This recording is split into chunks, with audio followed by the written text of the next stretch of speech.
Welcome to PS diaries. मैं पिंकी आप सभी का मेरे इस चैनल पे हार्दिक स्वागत करती हूँ। लास्ट वीडियो में हमने डिस्कस किया था अबाउट व्हाट इज़ वैक्सीन, उनसे रिलेटेड फैक्ट्स और उनसे रिलेटेड मिथ्स के बारे में। आज के इस वीडियो में हम डिस्कस करेंगे कि वर्ल्ड वाइड कितने टाइप की वैक्सीन अवेलेबल है, इनके बनने के प्रोसेसेस क्या है और इनसे रिलेटेड साइड इफेक्ट क्या है। So without wasting any further time let's start the video.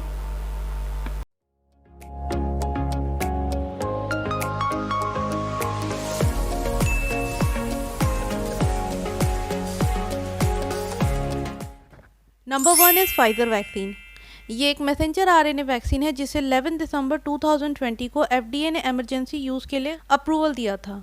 इस वैक्सीन में कोविड वायरस के स्पाइक्स प्रोटीन की कोडिंग्स होती है। आफ्टर इंजेक्शन ये हमारे सेल्स में एंटर करके हमारे साइटोप्लाज्म में प्रेजेंट राइबोसोम्स में खुद को कोरोना वायरस के स्पाइक्स प्रोटीन में कन्वर्ट करता है और एक बार कन्वर्जन कंप्लीट होने के बाद ये मैसेंजर आरएनए खुद को डिस्ट्रॉय कर लेते हैं और हमारी बॉडी से कम्प्लीटली गेट रिड हो जाते हैं।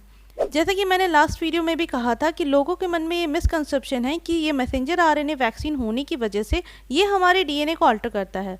तो ऐसा बिल्कुल भी नहीं है। हम सबको पता है कि हमारे डीएनए हमारे न्यूक्लियस के अंदर रहते हैं और मैसेंजर आरएनए वैक्सीन का सारा प्रोसेस साइटोप्लाज्म में होता है। सो ह्यूमन डीएनए के साथ किसी भी टाइप की छेड़छाड़ का र्यूमर टोटली गलत है और एक बार कोरोना वायरस के स्पाइक्स प्रोटीन को ट्रांसलेट करके ये मैसेंजर आरएनए खुद को डिस्ट्रॉय कर लेते हैं। So this is all about the process of vaccination. Now move toward its composition. ये मैसेंजर आरएनए एक लिपिड कोटिंग से एनकैप्सुलेटेड होता है जो इसे ग्रीसी एक्सटीरियर प्रोवाइड करता है जिससे ये वैक्सीन ईजिली सेल के अंदर चला जाता है। लिपिड के साथ साथ फाइजर वैक्सीन में सॉल्ट्स होते हैं जो कि इस वैक्सीन की एसिडिटी को हमारे बॉडी में मेंटेन करता है। And last but not the least इसमें सुक्रोज पाया जाता है जो कि इस मॉलिक्यूल की शेप को मेंटेन करने में हेल्प करता है during freezing process. Pfizer vaccine 95% efficacy rate provide करता है और इसे स्टोर करने के लिए -94 डिग्री फ़ारेनहीट की टेम्परेचर चाहिए होती है। ये 2 डोजेज में अवेलेबल है with a duration of 21 days. Second vaccine is Moderna vaccine. Moderna vaccine के प्राइमरी डाटा को 16 नवंबर 2020 को एफडीए को डिपॉजिट किया गया था विद एफिकेसी रेट ऑफ 94.5%। इस वैक्सीन की शुरुआत कोरोना वायरस के स्पाइक्स प्रोटीन के मैसेंजर आरएनए को कोड करके होती है। इसके बाद इसे स्टेबलाइजर मॉलिक्यूल के साथ मिक्स किया जाता है जो कि इस वैक्सीन को स्टेबल रखने में हेल्प करती है। आफ्टर इंजेक्शन ये हमारे सेल्स के साइटोप्लाज्म में एंटर करता है और वहाँ पर मौजूद राइबोसोम्स में खुद को कोरोना वायरस के स्पाइक्स प्रोटीन में ट्रांसलेट करता है और उसके बाद खुद को डिस्ट्रॉय कर लेता है। और वहीं ये स्पाइक्स प्रोटीन हमारे इम्यून सिस्टम को एनकाउंटर करके वैक्सीनेटेड बॉडी को इम्यूनाइज करती है। मॉडर्ना वैक्सीन में लिपिड के साथ साथ acid stabiliser, salt and sugar पाया जाता है। ये 2 डोजेज में अवेलेबल है with a duration of 28 days with 97% efficacy rate और मॉडर्ना वैक्सीन 36 से लेके 46 डिग्री फ़ारेनहीट में भी स्टेबल रहता है। दैट मीन्स कि इसे स्पेशल स्टोरेज की नीड नहीं होती है। ये किसी भी स्टैंडर्ड होम और मेडिकल रेफ्रिजरेटर में 30 दिन के लिए ईजिली स्टोर हो जाता है और -4 डिग्री फ़ारेनहीट में ये 6 मंथ के लिए स्टोर हो जाता है। Third vaccine is AstraZeneca university of Oxford, जिसे इंडिया में कोविशील्ड कहते हैं। 23 नवंबर को AstraZeneca and university of Oxford ने हाई लेवल रिजल्ट अनाउंस किया था for their covid vaccine AZD1222 with efficacy rate of 90%। 131 Covid patients पर इसका ट्रायल हुआ था। उन पेशेंट ने 90% एफिकेसी शो की थी आफ्टर फर्स्ट डेज, जो घट के 72% हो गई थी आफ्टर सेकेंड डोज जो 1 महीने बाद दी गई थी। ये vaccine replication incompetent vector vaccine हैं। इस वैक्सीन में एडिनोवायरस के वीकेंड वर्जन जो चिंपैंजी में कॉमन कोल्ड कॉज करते हैं उसे यूज़ किया जाता है एज अ वैक्टर और कोविड-19 वायरस के स्पाइक्स प्रोटीन के डीएनए को वैक्टर के साथ जेनेटिकली लाइगेट किया जाता है। आफ्टर लाइगेशन इस एडिनोवायरस को ह्यूमन में इंजेक्ट किया जाता है जहाँ पर ये ह्यूमन सेल्स के अंदर उसके न्यूक्लियस में एंटर कर जाते हैं। एडिनोवायरस इसके बाद ह्यूमन रेप्लिकेटिंग मशीनरी को यूज़ करके डीएनए से मैसेंजर आरएनए बनाते हैं। एक बार मैसेंजर आरएनए बनने के बाद ये वेक्टर वायरस खुद को डिस्ट्रॉय कर लेते हैं without causing any harm to human body. After that ये न्यूली ट्रांसक्राइब्ड मैसेंजर आरएनए जिसमें कोविड-19 के स्पाइक्स प्रोटीन की कोडिंग होती है, ये खुद को न्यूक्लियस के बाहर राइबोसोम्स में कोविड के स्पाइक्स प्रोटीन में ट्रांसलेट करके हमारे इम्यून सिस्टम को ट्रिगर करते हैं और वैक्सीनेटेड बॉडी को इम्यूनाइज करते हैं। सो इस तरीके से ये वैक्सीन ह्यूमन बॉडी में वर्क करती है। देखने पर तो इसके कोई भी साइड इफेक्ट नहीं लगते, बट आफ्टर पब्लिकल यूज़ इसके साइड इफेक्ट सामने आए थे। यूरोप में 34 मिलियन पॉपुलेशन को इसकी डोज दी गई थी, जिसमें से 222 लोगों ने ब्लड क्लॉट की शिकायत की थी और 30 लोगों को अपनी ज़िंदगी से हाथ धोना पड़ा था। इन सबको वीनस स्ट्रोक हुआ था। दैट मीन्स कि ये क्लॉटिंग्स वेन्स में हुई थी, आर्टरीज में नहीं। लेटर ऑन एस्ट्राजेनेका कंपनी ने ये क्लैरिफिकेशन दी थी कि ये सब side effect wrong way of injections की वजह से आई हैं। ये वैक्सीन 2 डोजेस में अवेलेबल है with duration of 28 days. During experimental studies ये वैक्सीन साउथ अफ्रीकन वेरिएंट पर लीस्ट इफेक्टिव रही but appear effective against UK and Brazilian version. Fourth vaccine is Johnson and Johnson. इस वैक्सीन को 15 नवंबर 2020 को FDA ने approval दी थी for पब्लिकल use. अब तक देखिए तीनों की तीनों वैक्सीन 2 डोजेज में अवेलेबल है और वहीं Johnson and Johnson single dose में अवेलेबल है। ये वैक्सीन 66% इफेक्टिव है in preventing moderate to severe कोविड-19 केसेस। इस वैक्सीन को एडवैक टेक्नोलॉजी प्लेटफॉर्म को यूज़ करके बनाया गया है जो कि इबोला और जीका वायरस की वैक्सीनेशन की फॉर्मेशन में यूज़ हुआ था। इसकी वर्किंग और mechanism AstraZeneca vaccine that is AZD1222 की तरह ही होती है। 2021 के अप्रैल में सेंटर फॉर डिसीज कंट्रोल और FDA ने इसकी डिस्ट्रीब्यूशन पर रोक लगा दी थी because 6 type of rare and severe blood clot cases were identified in vaccinated candidate. ये वैक्सीन ह्यूमन में cerebral venous sinus thrombosis that is CVST cause करता है along with low platelet count also known as thrombocytopenia. ये 6 rare cases 18 से लेकर 48 years के women's में देखा गया था after 6 to 13 days of first vaccination dose. During experimental study ये वैक्सीन अफ्रीकन यूके स्ट्रेन पर काफ़ी इफेक्टिव मिली और वहीं साउथ अफ्रीकन और लेटिन अमेरिकन स्ट्रेन पर लेस इफेक्टिव मिली। Number 5 is Russian Sputnik V vaccine. ये वैक्सीन भी पहली 2 वैक्सीन की तरह ही एडिनोवायरस वेक्टर वैक्सीन है विथ एफिकेसी रेट ऑफ 92%।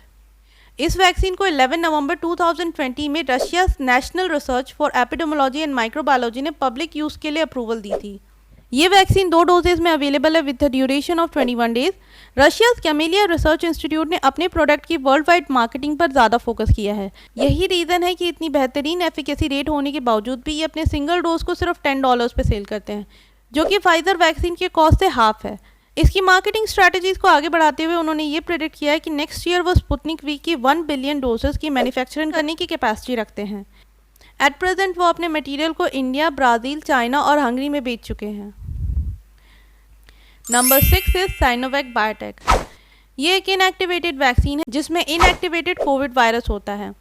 इसके मैकेनिज्म के बारे में हमने लास्ट वीडियो में डिस्कस किया था विद एग्जांपल ऑफ टाइगर।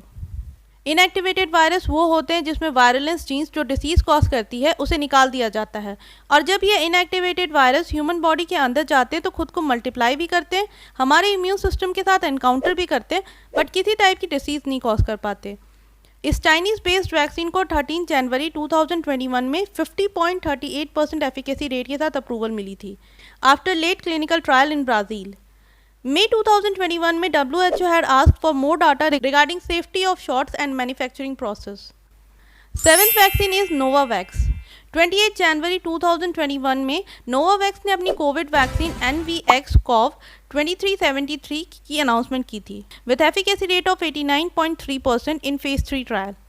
ये प्रोटीन बेस्ड कोविड वैक्सीन है। इसमें कोविड वायरस के फुल स्पाइक प्रोटीन को नैनो पार्टिकल टेक्नोलॉजी के साथ मैट्रिक्स M बेस्ड एडजुवेंट के साथ लाइगेट किया जाता है। इसे स्टेबल रखने के लिए 2 to 8 डिग्री की टेम्परेचर की रिक्वायरमेंट होती है और ये लिक्विड फॉर्म में रेडी टू यूज़ फॉर्म में शिप होता है। इसकी 2 डोजेज अवेलेबल हैं। ये यूके और साउथ अफ्रीकन फॉर्म पर काफ़ी इफेक्टिव है। Number 8 is CanSino Biologics. ये चाइनीज़ मिलिट्री के साथ को डेवलप किया हुआ वैक्सीन है with efficacy rate of 65.7% at preventing symptomatic cases. ये सिंगल डोजेस में अवेलेबल है जिसकी 35 मिलियन डोजेस मैक्सिको में डिलीवर की जा चुकी है और मलेशिया से 3 to 5 मिलियन डोजेस की बात चल रही है। More over Pakistan is running the largest trial and contracted for 20 million shots but still ये WHO से अपने अप्रूवल का वेट कर रही है for COVAX programme. CanSino Biologic at present 2 experiment पर वर्क कर रही है।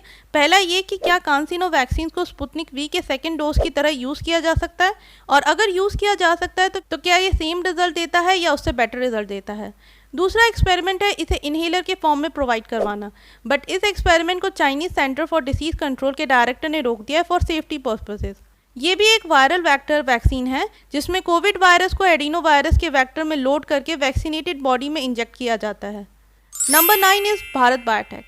भारत बायोटेक के कोवैक्सीन को 22 अप्रैल 2021 को अप्रूवल मिला था विद 78% एफिकेसी रेट। इसे भारत बायोटेक और ICMR ने मिलकर बनाया था। ये एक highly purified and inactivated vaccine है जिससे कि ये ह्यूमन बॉडी के इम्यून सिस्टम को ट्रिगर करता है without causing any illness to vaccinated body. इसे बनाने के लिए हाईली प्योरीफाइड सीड स्ट्रेन को आईसीएमआर के नेशनल इंस्टीट्यूट ऑफ वायरोलॉजी में डेवलप किया गया था। इसे स्टोर करने के लिए सब जीरो टेम्परेचर की रिक्वायरमेंट होती है। ये 2 to 8 डिग्री सेल्सियस पर स्टेबल होता है और लिक्विड फॉर्म में रेडी टू यूज़ फॉर्म में शिफ्ट होता है। भारत बायोटेक ने कोवैक्सीन को 25 मई 2021 को WHO के कोवैक्स प्रोग्राम में अप्रूवल के लिए सेंड किया है, जो मोस्ट प्रोबेबली जुलाई से सितंबर के बीच में अप्रूव हो जाएगी। कोवैक्सीन की more than 60 countries including US, Brazil and Hungary से रेगुलेटरी अप्रूवल की बात चल रही है और ये एट प्रेजेंट 13 कंट्रीज में ऑथराइज्ड है। ये 2 डोजेज में अवेलेबल है with a duration of 28 days. जैसा कि हमने इस वीडियो में देखा कि वर्ल्ड वाइड 9 टाइप की वैक्सीन अवेलेबल हैं, जिसमें से जॉनसन एंड जॉनसन में साइड इफेक्ट होने की वजह से इसे रीप्रोसेस्ड किया जा रहा है। चाहे वैक्सीन एडिनो वैक्सीन हो, चाहे मैसेंजर वायरस वैक्सीन हो, चाहे प्रोटीन वैक्सीन हो, कोई भी वैक्सीन हो, इन सभी का एक ही मोटिव है आपके इम्यून सिस्टम को ट्रिगर करके आपकी इम्यूनिटी को इरोज करना। सो आपको जिस भी वैक्सीन में ट्रस्ट है, प्लीज़ जाकर उस वैक्सीन को लगाएं और इस वायरस को हमारी दुनिया से इरेडिकेट करने में हेल्प करें। ये थी कुछ फैक्ट्स मेरे स्टडीज़ के अकॉर्डिंग। आपकी स्टडीज़ क्या कहती है, प्लीज़ मुझे कमेंट बॉक्स पे लिख के शो करें। अगर आपको ये फैक्ट इंटरेस्टिंग लगा होगा तो प्लीज़ मेरे चैनल को सब्सक्राइब करें एंड थैंक्स फॉर